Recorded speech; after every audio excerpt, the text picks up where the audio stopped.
Tema 1.6. Los amigos en El Salvador. Samuel Pordy y su esposa Guillerma, después de trabajar 25 años en México, llegaron a El Salvador en 1896 a iniciar las primeras obras, pero falleció al año siguiente. Además del trabajo en San Ignacio y la Reina de Chalatenango, de El Salvador, en el año 1971 la Junta Anual de Centroamérica decidió comenzar a abrir obra en San Salvador, la capital.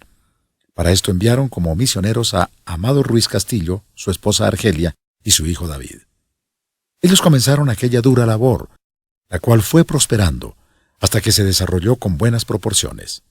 Los esposos Ruiz retornaron después a Guatemala, pero otros obreros continuaron la obra, la cual se fue expandiendo hasta la formación de la Junta Anual de El Salvador. Tema 1.7. Bolivia. Iglesia Nacional Evangélica Los Amigos. Los primeros esfuerzos de la Iglesia Los Amigos en Bolivia se efectuaron en 1919 por la Junta Anual Central de Westfield, Indiana, Estados Unidos, a través de graduados del Seminario Bíblico Unión. Ese era un grupo independiente y establecieron su trabajo en La Paz, de donde se han extendido hacia muchos lugares. También han formado su propio seminario, manteniendo una imprenta y un programa radial.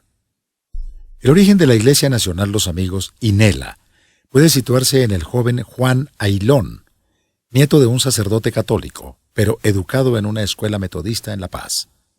Fue convertido a través de Guillermo Abel, indígena cuáquero de los Estados Unidos, que trabajaba bajo la misión Peniel de California.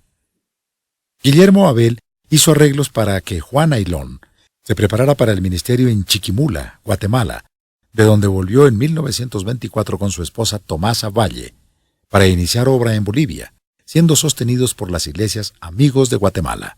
Pocos años después de iniciada esa obra, surgió también un nuevo campo misionero, auspiciado por los Amigos de Guatemala, cual se convirtió posteriormente en la Iglesia Nacional Los Amigos, con auspicios de la Junta Anual Amigos de Oregón, Estados Unidos.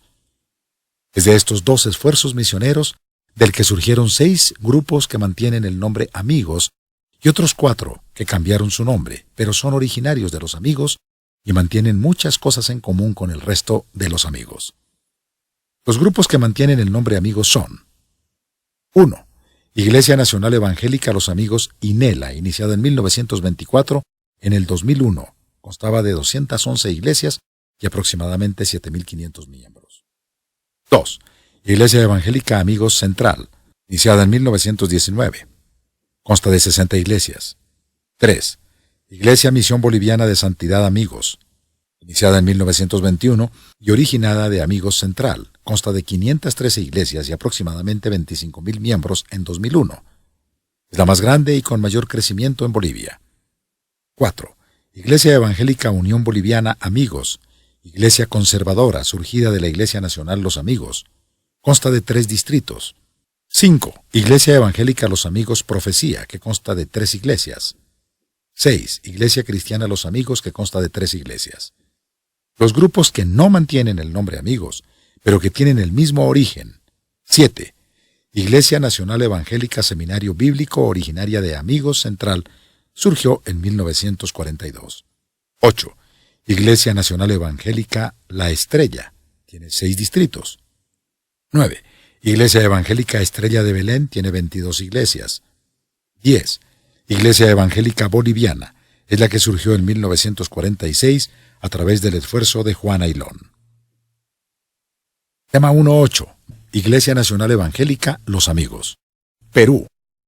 Los primeros intentos de los Amigos por penetrar en el Perú se hicieron en 1958 por parte de la Iglesia Nacional Los Amigos de Bolivia, INELA, cuando comenzaron en las orillas del lago Titicaca por el lado de El Perú, labor interrumpida por cuestiones de salud de los misioneros. La entrada formal a El Perú fue el 12 de mayo de 1961, cuando Pablo y Felisa, de Canmac, con sus hijos, establecieron su residencia en Julí, departamento de Puno, Perú, un área de 200.000 habitantes, Aymará.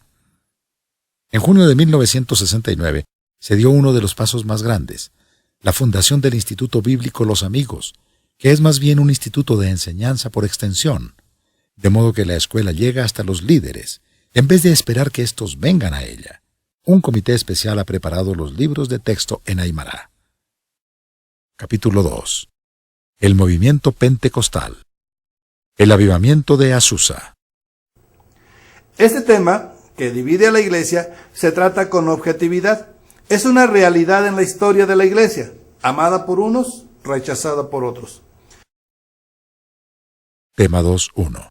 Antes del avivamiento pentecostés. La Iglesia desde los alrededores del año 200, paulatinamente, dejó de practicar la imposición de manos, las sanidades frecuentes, las lenguas espirituales y otros dones atribuidos al Espíritu Santo. Los pocos hombres y mujeres que hacían milagros, aceptados por la Iglesia católica, reales o falsos, fueron elevados a los altares y convertidos en centros de veneración. Las iglesias tradicionales interpretan que esas prácticas fueron propias solo de los apóstoles y los primeros cristianos, y que ya no más. También se interpreta que no puede haber nada desordenado, que venga de Dios, quien es un Dios de orden. Desde la Reforma en 1517 hasta 1900, las iglesias reformadas, protestantes o evangélicas son de corte tradicional, solemnes en su culto, discretas. El término pentecostal no es mencionado antes de 1900, ni siquiera para aplicarlo a la iglesia nacida el día de Pentecostés en el año 33. Los avivamientos del pasado eran de la misma forma ya existente, avivamientos de santidad, avivamientos de crecimiento, pero en la misma línea litúrgica. Hay dos iglesias excepcionales a los movimientos tradicionales. Los cuáqueros, tembladores, derivados en la iglesia Los Amigos, que manifiestan desde 1652 una experiencia espiritual semejante al primer Pentecostés bíblico, aunque algunos ven ese suceso cuáquero parecido a lo que serían los pentecostales modernos. Y la Iglesia de Dios, nacida en el año 1886, separada del sistema tradicional bautista, enfilándose hacia el ser la primera iglesia pentecostal. Pero no lo fue en su inicio, aunque empezaba a tener experiencias espirituales. Sería hasta su propio avivamiento en 1906 que se considerarían como parte del movimiento pentecostal. Tema 2.2. El avivamiento pentecostés en Topeka. Charles Fox Parham, 1901. El llamado avivamiento pentecostés no es exclusivo de Azusa ni nació ahí, solo que es el más citado y el más fructífero. En realidad, este avivamiento inició en Topeka y posteriormente pasó a Missouri, Texas, California y otros estados. Rápidamente llegaría a otros países: Canadá, Inglaterra, Suecia, Guatemala, Chile, Sudáfrica y otros lugares. Este primer avivamiento fue el 1 de enero del año 1901 en la ciudad de Topeka, Kansas. Algo importante que vemos en este periodo es que los avivamientos de este siglo, como los de los Amigos en Guatemala, iniciaron en colegios, entre estudiantes, jóvenes, niños. En Topeka inició en el Colegio Bíblico Bethel de Topeka, Stones Foley. Su director era Charles Parham, pastor metodista. Parham les encargó a unos 40 estudiantes como tarea leer y explicar el libro de los Hechos. La conclusión de los estudiantes fue unánime, como que el Espíritu Santo había sido aislado de la vida diaria de la iglesia. No estaba ausente, estaba ahí, esperándoles. Siempre ha estado ahí, desde el día de Pentecostés. Así que entonces se podría ejercer los dones del Espíritu Santo como en el libro de los Hechos. Lo llamativo es que Dios usa a los jóvenes, quizá por ser más limpios, con menos mundanalidad que los adultos, quienes han vivido ya cosas tremendas, que mucho trabajo cuesta limpiar y sanar su alma. Se cumple así la palabra de Joel capítulo 2, versículos 28 y 29. Y sucederá que después de esto, derramaré mi espíritu sobre toda carne, y vuestros hijos y vuestras hijas profetizarán. Vuestros ancianos soñarán sueños, vuestros jóvenes verán visiones, y aún sobre los siervos y las siervas derramaré mi espíritu en esos días. El mismo Charles Parham era muy joven, de 25 años. Predicaba desde los 18. Se le consideraba como el pionero del movimiento pentecostal clásico, aunque él solo fue el pastor que empujó a sus jóvenes. La noche del 31 de diciembre de 1900, en el culto de Acción de Gracias, y esperando la venida del nuevo año, estaban orando por una estudiante que saldría como misionera y deseaba ser investida de poder como recién había concluido. Se llamaba Agnes Osman. Charles escribió que fue cubierta de gloria y un halo iluminaba su cara, y empezó a hablar en chino. 3 días no pudo hablar inglés, solo chino. En los días subsiguientes también Parham y la mayoría de sus 40 estudiantes hablaron lenguas extrañas. A este acto se le llama glosolalia o don de lenguas. Algunos estudiantes no aceptaron la experiencia y se fueron. A partir de ese momento fueron miles y miles los que experimentaron sanidades, liberación y bautismos del Espíritu Santo. Tema 2.3. El avivamiento pentecostés en Azusa. William G. Seymour. El avivamiento en Azusa empieza hasta 1906. El año anterior, Charles Parham había predicado en Houston, Texas, y fundó otro colegio bíblico. Uno de sus estudiantes fue William Seymour, de 35 años, afroamericano. En Los Ángeles, un grupo de bautistas había sido expulsado de la Asociación de Bautistas por querer adoptar las doctrinas de santidad nazarenas que estaban causando empuje. Solicitaron a Seymour que fuera a pastorearles. Apenas empezó a hablar de las lenguas como evidencia bíblica de recibir al Espíritu Santo, fue expulsado por la pastora Julia Hutchinson.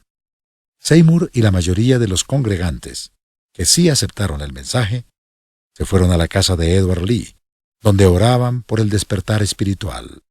Lee fue el primero en hablar en lenguas. A este grupo ya se le llama pentecostal. Al crecer, rentan un viejo edificio en la calle Azusa, el número 312, propiedad de la Iglesia Metodista Episcopal, por $8 al mes. Por su elocuencia, al más puro estilo pentecostal en medio de cristianos tradicionales, es atacado como un negro loco. Sin embargo, apenas en septiembre del mismo año ya cuenta con más de 13,000 partidarios. En los siguientes meses y años, la expansión masiva no se detuvo. Algo nunca visto. Hasta la pastora Julia Hutchinson, que antes expulsó a Seymour, también recibe el Espíritu Santo y sale como misionera a África. Tema 2.4. Forma de culto pentecostés en Azusa. En Azusa, en tiempos de Seymour, no había ningún orden, a diferencia de las iglesias tradicionales. No había himnarios, ni instrumentos, ni liturgia, ni siquiera una predicación constante, pero sí ruidosa, y a pesar de ello, los servicios duraban hasta 12 horas o más, a veces días y noches enteras. Seymour afirmaba ser guiado por el Espíritu Santo. No era el único que predicaba. Cualquiera que se sentía inspirado por el Espíritu Santo podía hacerlo. Todo era espontáneo. No se podía saber qué seguiría a continuación. Se predicaba la cena del Señor y el lavamiento de pies, unos a otros. Se hacía énfasis en la sangre de Cristo. En Azusa ciertamente hubo mucha confusión espiritual y por lo mismo eran muy atacados, pero prevaleció.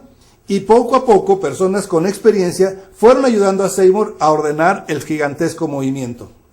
Los misioneros eran traídos de sus campos para conocer y vivir esta experiencia y llevarla a sus países de trabajo, al tiempo que aportaban su experiencia. Este estilo, que rompía con las tradiciones, asustaba a muchos, pero millares se quedaban.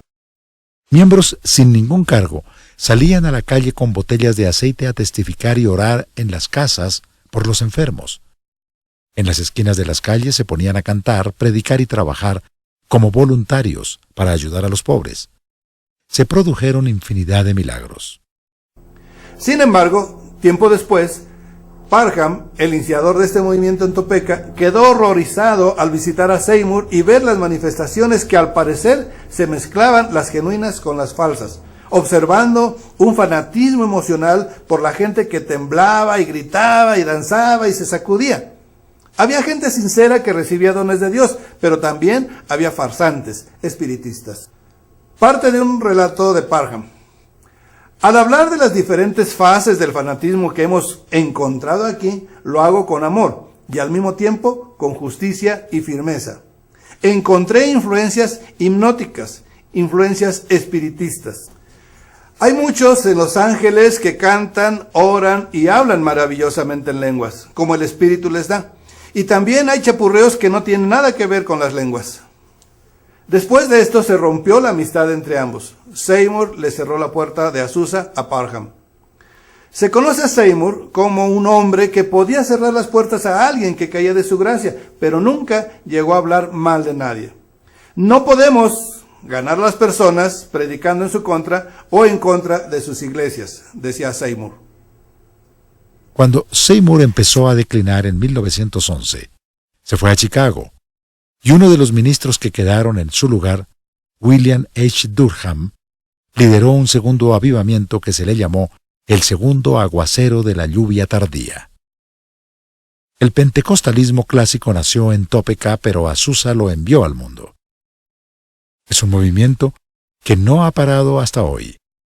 El pentecostalismo es el movimiento con mayor expansión en todo el mundo, solo superado por el Islam. Tema 2.5. División, multiplicación.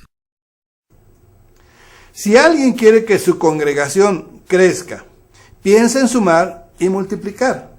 Pero tal parece que las matemáticas de Dios funcionan diferente. Él multiplica a su iglesia con el signo de división. No que a él le guste la división o que la provoque. Entendemos que no le gusta, pero la aprovecha. Históricamente la iglesia ha crecido más cuando ha sido dividida, voluntaria o involuntariamente, correcta o incorrectamente. Lo vimos en Jerusalén cuando no querían salir de ahí. Fueron perseguidos, divididos, y la iglesia creció. Lo vimos en la Reforma. Salieron de la iglesia católica, se dividieron en diferentes ramas, y cada rama se ha dividido y multiplicado sin parar. Y lo vemos en el pentecostalismo, y lo vemos aún más hoy en día. Conozco un movimiento que a la muerte de su fundador surgieron 26 ramas. Y en pocos años los vemos con miles de iglesias en varios países del mundo, algo que una sola iglesia local con un solo líder difícilmente podría haber hecho, no en poco tiempo, no a ese nivel. Entonces, lo ideal es la unidad total y la multiplicación planificada, para crecimiento y expansión del reino de Dios, no para tener poder. Es el mismo principio de las células del cuerpo. Se dividen y el niño crece y se hace hombre. Divididas, pero en un solo cuerpo. Por otro lado, también hay movimientos que han crecido rápidamente en poco tiempo con un solo líder y no se han dividido. Esto es lo ideal. El liderazgo de Azusa y Topeka no podía mantener unidos a todos los cristianos que se transformaron en el avivamiento pentecostés. La gente llegaba de otras ciudades y países y regresaban a sus iglesias. Al regresar con la novedad del Espíritu Santo, invariablemente eran expulsados por sus líderes tradicionales y con el ímpetu que traían, iniciaban un nuevo movimiento o se adherían a uno que ya estuviera en esta corriente. Esto produjo cientos, después miles de pequeñas iglesias independientes con el avivamiento del Espíritu Santo. En 1914, muchas de estas iglesias pentecostales, independientes, ante la necesidad y deseo de unidad, convocan a un concilio en Hot Springs, Arkansas, formándose ahí mismo el 2 de abril con 300 delegados, la que hasta hoy es la iglesia pentecostés más grande del mundo, la Iglesia Asambleas de Dios. Sin embargo, en 1916, un grupo de pastores de las Asambleas de Dios, tras una revelación divina que les dice que el bautismo en agua debe ser solo en el nombre de Jesús, y no del Padre, del Hijo y del Espíritu Santo, proclamando la unicidad de Dios y que Jesús es Jehová manifestado en carne, y declarando la doctrina de la Trinidad como una falsa doctrina. Esta polémica dividió a la Iglesia y la mantiene dividida hasta hoy. El grupo que se separa se llama Iglesia Pentecostal Unida Internacional. Ambas iglesias, Asambleas de Dios y Pentecostal Unida, siguen subdividiéndose al tiempo que más creyentes recién convertidos a Cristo y al pentecostalismo se les van uniendo. De Asambleas de Dios surgen muchas iglesias del presente. Del unicismo surgen varios grupos, también conocidos hoy como apostólicos. Del nombre, solo Jesús, unicistas, no unitarios. Unitarios y unicistas es un término que podría parecerse, pero que en el fondo es muy distinto. Los unitarios son los arrianos, los adopcionistas, los testigos de Jehová y grupos similares. Toman a Jesús como figura humana solamente, no divina. Para los unicistas, Cristo es Dios. Tema 2.6. Las grandes iglesias pentecostales. No hay muchas grandes iglesias pentecostales en América y en todo el mundo. Pero en los principios del siglo XX, tras el avivamiento pentecostés, solo estaban las que a continuación se mencionan. Por derecho de antigüedad, la Iglesia de Dios, que ya hemos hablado de ella, iniciada en 1886, toma fuerza durante el avivamiento, no en Azusa, sino en Cleveland, aunque no se puede dudar de la influencia de Seymour y Pike. La mayor desde su nacimiento hasta hoy, la Iglesia Asambleas de Dios, la que a su vez será iglesia madre para muchos movimientos trinitarios. En Brasil más de 11.000 iglesias, en México más de 6.000. La Iglesia Unicista, Pentecostal Unida Internacional, que también se dividirá varias veces, hasta hoy. Muchas iglesias han surgido desde ahí, como la Iglesia Apostólica de la Fe en Cristo Jesús. En 1916, inicia en Puerto Rico la Iglesia de Dios Pentecostal MI, fruto también de los misioneros surgidos de avivamiento en Azusa, hoy presente en cerca de 50 países con un énfasis misionero. Y cada vez más, la Iglesia de Dios en Cristo, la Iglesia de Santidad Bautizada en Fuego, Iglesia de Santidad Pentecostal Internacional, los Bautistas Libres, etcétera, etcétera. En el presente, en cada país de América Latina, existen grandes movimientos. Destacan las mega iglesias de Guatemala, Colombia, Argentina y sobre todo Brasil, pero ninguna más numerosa que las de África. A la iglesia Los Amigos no se le considera una iglesia pentecostal. Ya hemos visto que viene desde siglos antes. Es más bien una iglesia de santidad, pero también se nota un avivamiento en algunas iglesias, no por manifestaciones espirituales pentecostales, sino por su trabajo de evangelismo y misiones. Tema 2.7. El pentecostalismo en América Latina. Cada año se forman cientos de iglesias, mayormente en la línea pentecostal. Las iglesias tradicionales también crecen, pero no tanto como el pentecostalismo. Estas representan hoy aproximadamente el 80% de las iglesias cristianas evangélicas. 4 veces más iglesias pentecostales formadas en los últimos 110 años que todas las iglesias tradicionales juntas, surgidas en los casi 500 años de la Reforma hasta nuestros días. Se calcula que hoy debe haber unos 65 millones de evangélicos en general en Latinoamérica. De estos, unos 50 millones serían de pentecostales. La población total en América Latina pasa ya de 500 millones. La que pierde fieles es la Iglesia Católica, también el mundo, de donde son sacados hombres y mujeres sin Dios para encaminarlos hacia la salvación en Cristo. En Chile inició en 1902. En México desde 1905 por la entrada de misioneros y colportores. A Brasil llega en 1910 por medio de la Congregación Cristiana en el Brasil y las Asambleas de Dios. En Colombia en 1914. En general, entre la primera y segunda década del siglo XX, entra a casi toda América Latina.